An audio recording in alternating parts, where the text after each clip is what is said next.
When you're starting a startup, there's a few things that I think that you really have to consider, and one of the most important ones is how much you love the problem or the space that you're working in. And that's because it's going to be an incredibly long journey. You need to be ready for this to take 10 years and for you to be completely unsure what's going on for 8 of those. So in terms of the most important tip, it's find your problem or an industry that you can get really excited about. And you won't always love it, but if you're passionate about it, then you'll keep going. When you're starting to work through the problem and starting to build the product, it's essential you just keep testing your assumptions and get really good at spotting when you've made an assumption. At Premonition, myself and the other guys in the business, once every 2 weeks, get out on the road with a driver and we go make deliveries. And sometimes that's a bit annoying for the driver because we're trying to take notes while they're trying to run and card everyone. But it's so important that we get to see how the product works, see how our customers work, find the edge cases, the one time where they've got to transfer a parcel because it had a blue sticker on it to a different box than all the other times. And it's that 1 in 1,000 times where you'll know about your customer that your competitors won't know about them, that you'll really succeed as a business. When you're trying to push through into a market that you're disrupting, it just takes energy. And one of the scariest things when you've spent so much time on a product is that you might fail.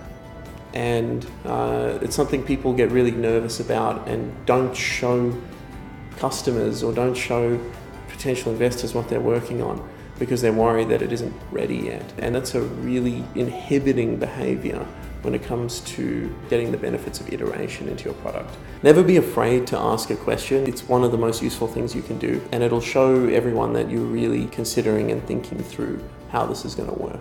I don't know a single startup founder who just day one nailed it and built a product. I don't know anyone, and I certainly know I'm not the person that can do that. And it takes those failures, it takes those ups and downs for you to have enough discipline and understanding and I guess knowledge to be able to build something successful.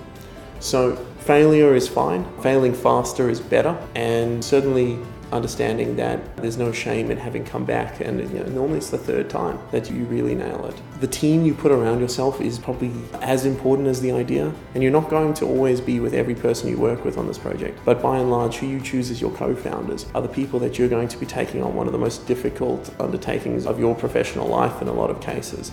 And one of the places that's most important is a technical co-founder. If you're not technical, the need to understand your technology and what you produce and how you can interact with your customers, which in almost any business is technical. It'll make or break your business. The idea that you can hire an agency to build the core of what you are is a path that a lot of businesses have failed once they went through that process. There's also businesses where they have succeeded, but they're the minority, and you can spend a lot of money and not get anywhere, and you certainly won't have a partner on the other side of that.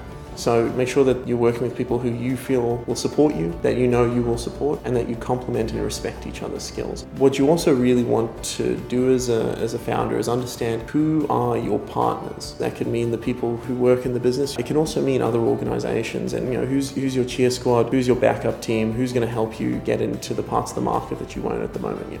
We've had Microsoft, UNSW, Data61, Ramon Advisory, and then just a huge number of phenomenal advisors who have come in at critical times for the business and helped us work through a problem, understand something better, connected us, or actually been a service provider between us and a final customer. The dilemma that came up for us was around funding. It's very expensive to do the kind of R&D required to build sophisticated logistics tools, and asking not-for-profits to pay for it was never something we were comfortable with, but more importantly, it was never going to be sustainable. So we needed to find a way to enable ourselves to build the technology that not-for-profits could use, but pay for it by solving another problem.